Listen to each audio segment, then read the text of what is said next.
Ever feel like you're doing this teaching thing alone? You don't have to be. Shared teaching is all about sharing the workload through the power of collaboration and teamwork. Together, we'll walk through all the difficult parts of teaching and learn how to streamline our processes, fine-tune our time management, and develop a more manageable workload. If that sounds like a dream come true to you, then welcome to the Shared Teaching Podcast. Let's share in the teaching to make those dreams a reality. Now here's today's Shared Teaching. Welcome to the Shared Teaching Podcast. You are listening to episode number 35, Student Learning Goals. I'm your host, Susan.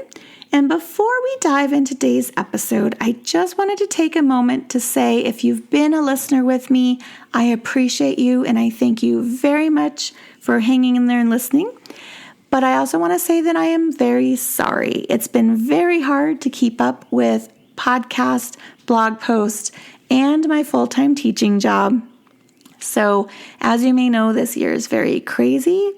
My prep time is no longer prep time because there's not enough subs. So I've been covering other people's classes during my prep several times a week. I just finished parent-teacher conferences last week.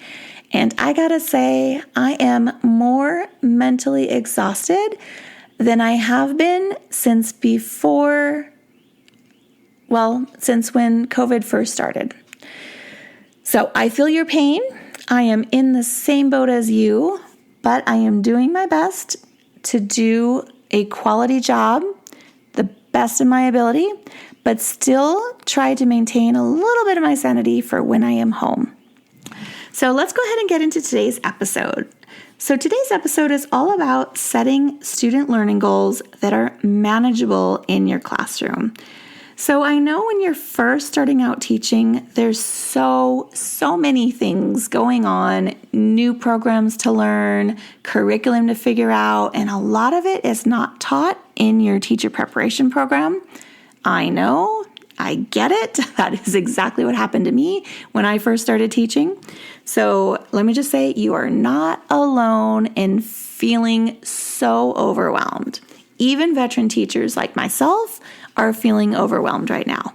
But I happen to love setting goals for my students. And hopefully after listening to this episode, it's something that you want to give it a try. It's not a whole lot more onto your plate of things you need to do. And I feel like the benefit far outweighs the time that you need to put into it. And by that, I say, once you have it prepared up front, there's not that much time put into it. So let me go through the episode and you will see what I mean. So every year I set student learning goals with my students. My first few years I had learning goals for each student, but I really didn't communicate them to my students so they could take ownership. Now I set the goals with them as much as I can so they know exactly what they are working towards. So the way I decide on how I'm going to set these goals or what the goals should be, the first thing I do is I evaluate where my class is at and I compare that to what the grade level standards say. So for example, I ask them to do a writing sample and I use the same prompt for the writing sample throughout the year. So at least the beginning and the end of the year, at the most, or at the least I should say, is what I want to do. Sometimes I'll put one in the middle of the year, but unless I'm required, I usually just do beginning and end because I really think it's powerful to see where they started from and where they finished and to hold a sample of each of those and then compare them.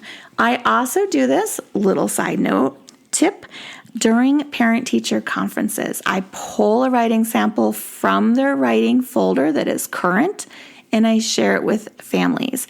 Now, if the student is very low and needs a lot of support and help, I will pull a writing sample from a higher student, but not the highest student, and I will share with the parent and I will cover their name and I will say, this is what another student in the class is capable of doing. This is where your child needs to be.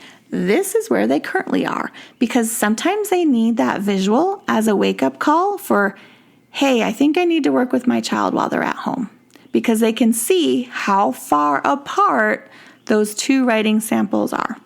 So getting back to the writing prompt, this year I asked students to write about a time that they had a fun day. So I try to avoid things like your favorite vacation, things that might not apply to all the students in the classroom, but everyone in the classroom has had some kind of fun day. And we do a class brainstorm, just talking out loud of things that could be a very fun day. And I allow each child to share. And this year I got things ranging from going to like a trampoline jumping place called Sky Zone. Another student said playing with his dad was a fun day. So all across the board. Some people said Disneyland, one went to Hawaii. So I want the kids that are saying things like playing with dad, going to the park, helping their baby brother, to see that it doesn't have to be some elaborate vacation their parents took to have a fun day. So I want it to be accessible for all the class. So when you're thinking of a writing prompt, think with that in mind. You don't want to exclude any students and have them be, well, I never went on a vacation anywhere, because you might have students like that. I teach in a fairly poor population. It's a Title I school, 100% free and reduced breakfast and lunch at my school. So I try to keep these things in mind when I'm designing my activities and things like writing prompts. So we brainstorm and then I pass out the writing paper. I don't want to prompt the students too much on what to include. Like I don't want to say, okay, your first sentence is going to start with first, and then you're going to go then next, just like the first grade teachers did the previous year. Not that there's anything wrong with that, but if I'm taking a true assessment on what they learned the previous year, I don't want to remind them and show them what they did the previous year, because I want to see what they already know. I don't want to give all that information away right up front. So we literally just orally brainstorm what was fun. I pass out the writing paper and I ask them to write. So my writing paper has 3 boxes at the top, and it's designed that way specifically because I want to see if they're doing a natural beginning, middle, and end picture. And then are their words matching, and do they have a 3-part story? Okay, so once I've assessed my students, I look at the skills that are necessary from where I want them to be by the end of the school year. Then I take stock of where my students are at currently. So for me, I find writing the easiest to start with because there's a very natural progression of how they start to write and where you need them to end up by the end of the school year. I've seen some very good writing books that I personally have, which unfortunately are packed away right now, so I can't dig them out. But I believe you can Google and see the progression of student writing. If you Google, I want to say, it might just be progression of kids writing or student writing progression, and you can see kind of they start with like sketching things that don't resemble words, and then they sketch and, it's kind of sticks and circles. So maybe they're starting to form letters, and it kind of goes through that process. So when I think of writing in my head, I'm very much step-by-step kind of a person. So I know that progression for myself of what I expect my students to be. So they're learning how to sound out the words. Then they're using those words to write sentences. The sentences has a capital and a period. And after that, they're adding details to their words. They're putting their sentences into paragraphs. So you can see that progression. So when I'm thinking of that and what they need to have a proper sentence, the skills might include capitalization, punctuation, spaces between their words, and sounding out their words. So if my class is very low, I'm looking at those 4 skills and I'm looking at the piece of writing that they just turned in, and I'll say, okay, do they have capitals? Check. Do they have punctuation? Check. Do they have spaces between the words? No. So maybe that's where I want to start. And then I'll run through that same list again. Okay, if they don't know, if there's no words on the paper and I can't make heads or tails out of it, then maybe I'm starting with sounding out the words. Okay. If they're really good, they have a whole complete sentence. Do they have that capitalization? Do they have that proper punctuation? If they do, then I move on to the next thing. Did they talk about details in their story? Or do I want them to have sequence words? What is my next step for what makes the most logical sense for where the student needs to go next? So I kind of jot that down, and I can have as many students I want on one writing goal at a time. It doesn't really matter. It could be the whole class, but usually it never is. The more different goals you have, though, the more difficult to manage it will be, because you're going to start forgetting, okay, well, he was on this goal, they're on this goal, this is this goal. It's going to get way too confusing. So try to limit yourself to no more than 4 or 5 different goals at a time. And I actually have this giant pencil in my classroom that I created out of just really large construction paper. And I glued it together, and then I laminated it so it looks like a cute little pencil in my classroom, and it says writing goals. And then I made these posters that are not quite for sale yet on my TPT store. I keep saying I'm going to get those up, but then I want the whole bundle up. So it's a struggle, believe me. But anyway, then I have these writing goal posters, and then the kids sign their name on the writing goal poster for which goal they're working on. And that's on my wall so that I can see at a glance, okay, these 6 kids that signed their name on this poster, that is the goal. So when I go around and check the classroom, I can see those 6 kids writing, and I'm looking specifically for maybe sounding out the words. So as I go through the classroom, I can look, I say, okay, I saw it, I didn't see it. If I see it multiple times, different days, I know they've mastered that goal. I can give them another goal. The other way I can do it is I can do a formal little sit-down writing conference with that student in a one-to-one.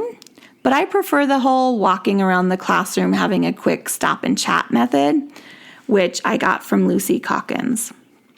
She also, I believe, does the whole writing conference, but I like short and sweet, manageable. I only have a 45-minute writing block. About 10 of those is taken away from my lesson, and then that gives them like 30, 35 minutes to write. And I don't know, it seems like the time always disappears from that writing block. Okay, so keeping goals manageable. So my secret to keeping the goals manageable is to limit my goals to things the students can easily work towards each week. So within my class, that means we set goals in 3 areas: reading, math, and writing.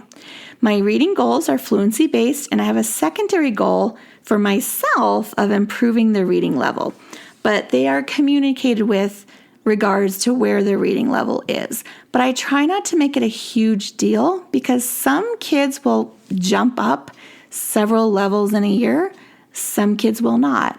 So I make my bigger push to be on meeting their fluency goal rather than their reading goal, because you're going to see less progress with them moving through reading levels than you will see with a timed fluency passage. So as a grade level, we chose our focus to be, our student learning focus to be fluency. So it just so happens that's also a student learning goal I have. So I'm only monitoring once, and I'm checking 2 boxes. I'm checking it off for my student learning goal, and I'm checking it off for my individual students in my class that have that goal. 87% of my class happens to be below grade level in reading, which means they're required to be benchmarked weekly. So it's a very easy thing for me to stay on top of because I'm required to do it through the RTI, which is response to intervention. So I know I have to get that score one way or the other. And so I already have set aside the time to do it. And it's very easy to be like, okay, I'm updating my personal record and I'm updating your learning goal record. So the writing goals I've already described. The students write daily in my class. I try to make that a huge priority because the more they're practicing writing, the better they get at it. So I try to make sure writing every single day. So this gives me lots of opportunities to walk around, like I said before, and check to see if they're meeting their goals. Now, a lot of my students need more than one area of focus, but I'm only picking on one thing because the more things I try to accomplish within that one student, the harder it is going to be for them to focus on what skill they're trying to practice. So, for example, the little kid that needs to sound out letters probably also doesn't have spaces between their words, but I'm only picking on one of those things at a time. To me, sounding out the words is way more important than putting space between the words because first I need them to know what the whole word is as I'm writing it, and then after they master stretching out their sounds, we can say, okay, now every word needs to have a space so we can read it and we understand these are different words. Because if they don't know what a different word is, it doesn't matter about the spaces. So it's got to go in that order. So after they master the first goal, sounding out the words, then they get assigned a new goal. So never more than one goal at a time, if that makes sense. One goal in that same area, I should say. So just like reading, I use math fluency for my math goals. And I like to start with mastering addition before I move into subtraction. And I know not every teacher believes in providing timed fluency tests for math, but I believe it does a lot of work. Does a lot of not work, but it does some good for students. A lot of students really like that aspect of the rush of beating the timer. Like my students cheer. Like they cheer and they groan when the timer goes off, but there's that sense of urgency that they're kind of lacking this year. So having the math time test kind of pushes them to like beat the clock and get more used to doing things speedily. And also as second grade, one of their standards is to know these math facts automatically with fluency. So timing them is a really good way to understand, are they knowing them quickly? Now, you can find alternatives, and you're more than welcome to try that, but I just personally find that the little half sheets of timed math facts really is easy to manage in my classroom, right? It's tried and true. Parents understand what's going on when you send those home, and the students can easily look at them and understand as well, like, okay, I passed this one, I'm on to the next one. So I like to use those. Now, when you're tracking student goal progress, you really want to have a super simple system because if it's not a simple system, it's going to be really hard for you to keep up with it and keep it updated. So I try to release most of the responsibility of tracking the goal to the student. But since I teach second grade, I do have to monitor that they track themselves correctly. So I personally have a spreadsheet to track their reading fluency scores as part of RTI, but then I also give students a paper fluency graph that they can color in. So for math fluency, they're also given like a fun little tracker, and this is like coloring for themselves. So you can go to shareteaching.com/student learning goals. It's underneath podcast category. You can find it should be right on top for most recent. And you can look at pictures of these different fluency tracking devices that I'm talking about to kind of give you a better visual. So if you go to my website, shareteaching.com, you can look at these pictures and see what exactly it is that I'm talking about. So for the math fluency, they have like these little ice cream scoops. They're building a sundae, and at the top is the cherry. So the cherry means they finally mastered the last of the math facts for addition. And then there's a subtraction version. Right now we're doing addition because it's the beginning of the school year. So as students pass that level, they just color in their little ice cream scoop. And it's just a really fun way for them to keep track of that. And then you could do like a little ice cream party when they pass. I do not. I have a lot of allergies in my classroom, so I am not planning on doing that kind of a thing, but I do have other rewards, which I will talk about at the very end of this podcast episode. So I try to do time tests at least 2 to 3 times a week. My goal right now is to make it on Tuesdays and Thursdays. Today is Tuesday, and I happen to not have been able to get to it, and sometimes that happens. So I just will try again tomorrow to make sure that I have the copies available and I pass out that time test so that the students can keep moving forward with their goal of mastery. So writing goals are on a goal sheet that I give them that I've created that's kept in their writing notebook. So it's just in one of the page protectors in their writing notebook. And then it's just these little squares of paper that I've cut out that they glue into the appropriate spot on their tracker. And you can see that on the website. And so their first goal might be sounding out words. So they get a little piece of paper that says sounding out words with a little picture to help remind them what that means if they're not a reader yet. And plus it looks cute having a picture. And then they just glue it on their tracker and I write the date that we started the goal. And then once it's met, I put a final date on there. And then they get a second goal and then they keep going until their tracker is full. And then they can get a new tracker. So I do have trackers that I will be using that are specific to narratives, opinion writing, and expository writing. And then I have one for year-round. So right now I'm just using the year-round ones, even though I'm finishing up my personal narrative stories. I felt that that was more beneficial right now for my students than trying to do the personal narrative goals. So those are kept in their writing folders. And like I said, it's a simple matter of it's in there to help reference. And then as I walk around and I see their writing, I can say, okay, let's look at what your goal is. Okay, did we do that on this piece of paper? And literally it takes 2, maybe 3 minutes standing there having a quick conversation with the child where they can look at what they've written and we can look at what their goal is and they can say, oh no, I didn't. And then they can fix their work. So it's on top of their mind for when they're doing it at the moment. So reading fluency is also monitored weekly, and the students are giving that fluency graph to color. And then I like to hold on to that graph. I have separate folders for each student for their RTI folders.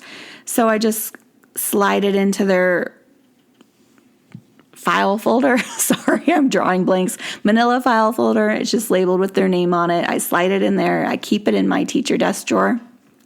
And then when it's time for them to get their time test, I pull that out and I time them on their passage. I show them where to color. They color it in. They bring it back to me. I keep it in there.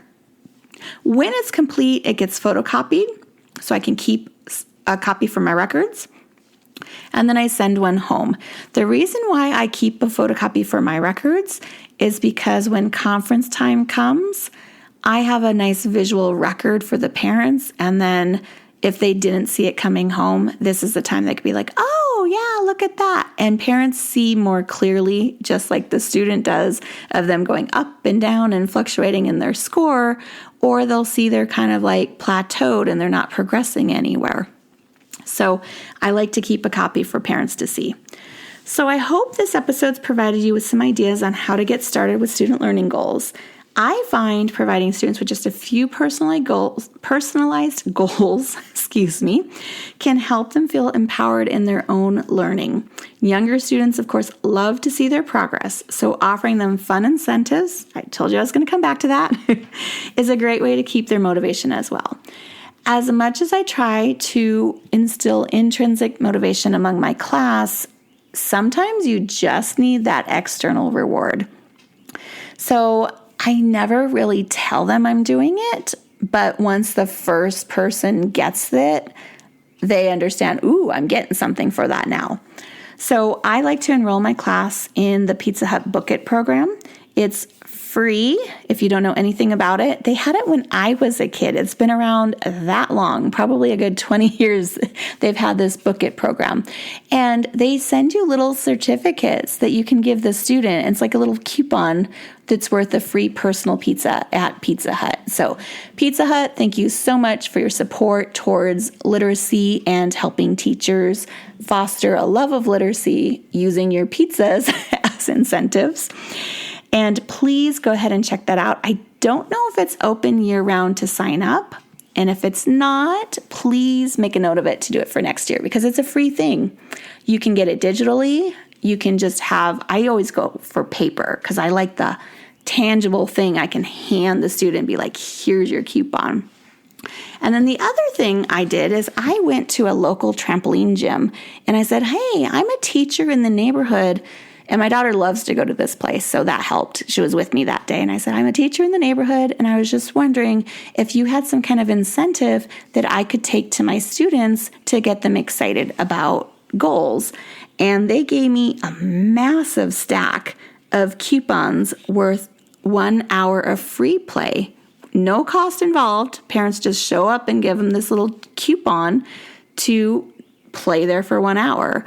And I got a huge stack of them, so I can pass those out. So my plan is to give those for the math and then the Book It for the Pizza Hut as meeting reading goals. So I hope this has helped you, and I really want to know, how do you work on student learning goals in your class? Please don't be shy. Reach out. You can always respond to my emails.